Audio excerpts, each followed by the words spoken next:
आज के एपिसोड पे डिस्कशन करने से पहले I would like to request you to subscribe our YouTube channel and follow us on Facebook and Twitter as well.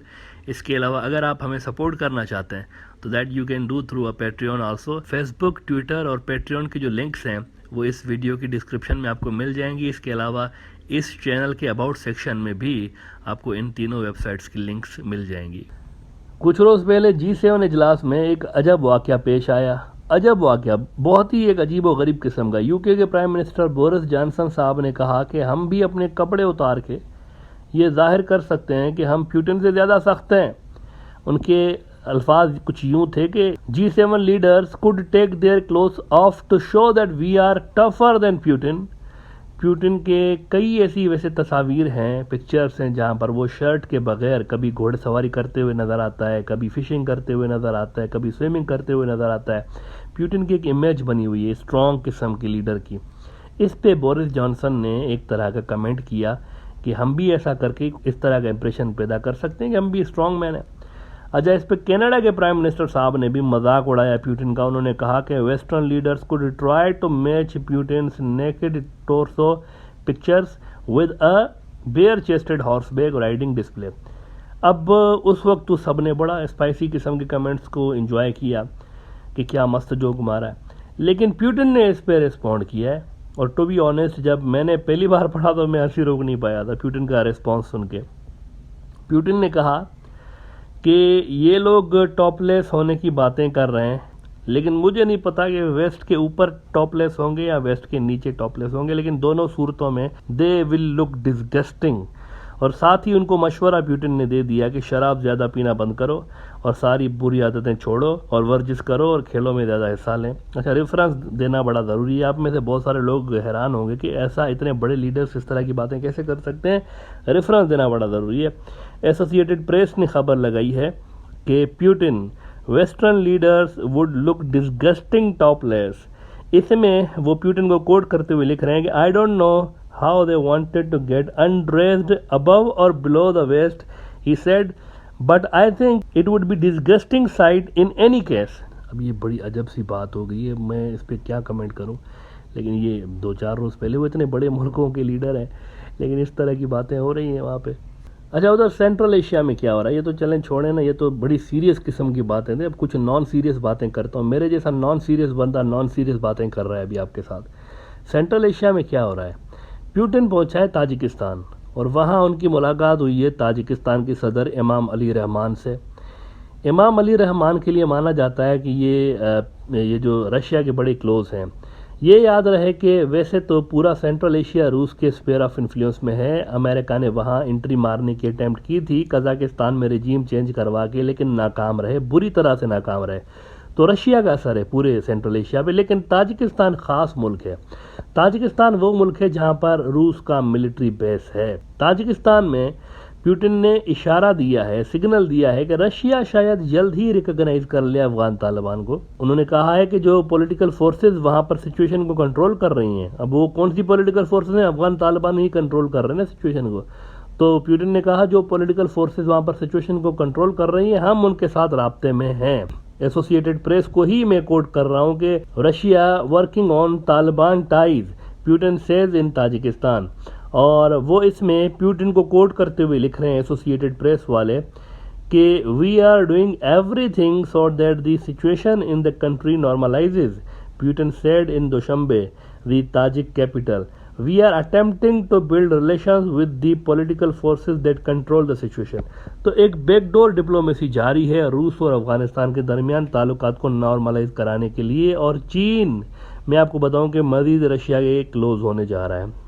ये मैं आपको एक बहुत बड़ी चीज़ बताने जा रहा हूँ, पर चाइना मजीद रशिया के करीब आने जा रहा है और दोनों की जो कंप्रीहेंसिव स्ट्रेटजिक पार्टनरशिप है, इसमें मजीद आपको आने वाले दिनों में स्ट्रेंथ देखने को मिलेगी। इसकी वजह यह है, एक बहुत बड़ा इवेंट हुआ है हाल ही में जो नेटो समिट हुई है ना। अब ये देखें, ये सारे वो चीज़ें हो रही हैं दुनिया के अंदर जो कि हमारे अगले 30, 40, 50 साल का जो मुस्तकबिल है ना, उसको शेप कर रही हैं। ये आगे का फ्यूचर बन रहा है दुनिया का कि मुस्तकबिल की दुनिया कैसे होगी। हाल ही में 2-4 रोज़ पहले नेटो की समिट हुई है, इजलास हुआ है नेटो का, और नेटो याद रहे कि दुनिया की सबसे बड़ी और दुनिया की सबसे पावरफुल एक मिलिट्री फोर्स है, सबसे बड़ा दुनिया का मिलिट्री अलायंस है।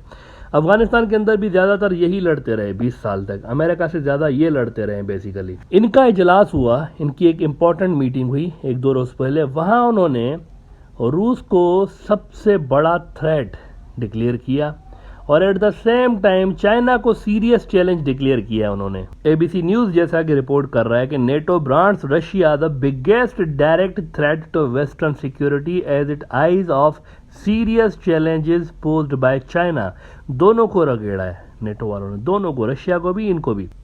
अब अहम बात यह है कि इन्होंने ऑफिशियली रूस को अपना सबसे बड़ा थ्रेट करार दे दिया है ऑफिशियली, और साथ ही इन्होंने पहली बार, अब ये फर्स्ट टाइम हुआ है हिस्ट्री में, इन्होंने पहली बार चाइना को अपने वर्ल्ड ऑर्डर के लिए खतरा करार दिया है। द गार्डियन जैसा कि खबर लगा रहा है, गार्डियन कोई छोटा मोटा न्यूज आउटलेट नहीं है, बड़ा क्रेडिबल वेस्ट के जो टॉप के न्यूज आउटलेट्स हैं उसमें से एक है।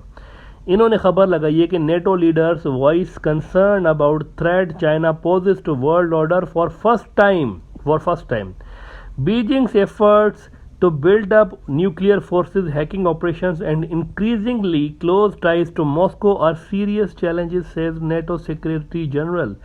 तो यू सी रूस और चीन दोनों को इन्होंने खुल के अब चैलेंज करना शुरू कर दिया। नेटो वालों ने भी, अमेरिका नहीं, नेटो का मतलब है कि यूरोप के तमाम स्ट्रांग जो मुल्क हैं वो नेटो के अंदर शामिल हैं और अमेरिका के पार्टनर्स हैं। चीन और रूस दोनों ने नेटो के इस स्टांस को रद्द किया है, रिजेक्ट किया है, बल्कि चाइना ने तो इसको कोल्ड वार वाली मेंटलिटी करार दे दिया है। चीन का सरकारी अखबार ग्लोबल टाइम्स कह रहा है कि China formally opposes NATO's strategic concept filled with cold war thinking and ideological bias Chinese mission to European Union. असल में नेटो ने पहली बार इतने डेकेड्स के बाद अपना स्ट्रेटेजिक कॉन्सेप्ट बदला है। उनका जो स्ट्रेटेजिक कॉन्सेप्ट है पहली बार उन्होंने बदला है, और पहली बार उन्होंने अपनी नई स्ट्रेटेजी में चाइना को ऐड कर दिया है, वरना they had nothing to do with China. इस तरह से उन्होंने उनको ऐड कर दिया है, चैलेंज बना के उन्होंने कहा ये भी चैलेंज, उनको भी डाल दिया। इससे वो जो चाइना कंसर्न शो करता रहा है ना अमेरिका के लिए कि ये एशिया के अंदर भी क्वाड की शक्ल में असल में नेटो ही बना रहे हैं, जिसके लिए मैं ब्रॉडर व्यू में कब से कह रहा हूँ कि मेरा अपना पर्सनल ओपिनियन ये है कि आगे चलकर अमेरिका इन सारी फोर्सेस को यूनाइट कर देगा, एक फोर्स बना देगा इन सबको मिला के। क्वाड वाली नेटो और यूरोप वाली नेटो कंबाइन हो जाएंगी। इन दोनों को कंबाइन करके रशिया और चाइना को सिंगल फ्रंट के तौर पर अमेरिका डील करेगा। इसकी वजह यह है कि साफ साफ नजर आ रहा है अलग अलग डील करने से बात बन नहीं रही। अमेरिका कोलैप्स कर रहा है, उसका वर्ल्ड ऑर्डर कोलैप्स कर रहा है, अलग अलग जब डील कर रहा है कुछ भी नहीं बन पा रहा है। एक तरफ अगर वो कंटेनमेंट ऑफ चाइना करने के लिए इंडो पैसिफिक में आता है तो उधर यूक्रेन में जंग छिड़ जाती है, वहां पर वो इंगेज हो जाता है। इसीलिए आगे चल के सूनर और लेटर इसने दोनों फ्रंट्स को मिला के एक फ्रंट कंसीडर करना है। वो जल्द ही डिक्लेयर कर देंगे ये दोनों एक ही फ्रंट है हमारे लिए। और इसीलिए मैं कहता रहता हूं कि मेरा पर्सनल ओपिनियन है, आई मे बी रॉन्ग आल्सो, लेकिन मेरा पर्सनल ओपिनियन ये है कि जिस तरह से नेटो को चीन के खिलाफ धीरे धीरे सामने लाया जा रहा है ना, उससे मुझे यही लग रहा है कि ये एक ही फ्रंट के तौर पर कंसीडर किए जाएंगे।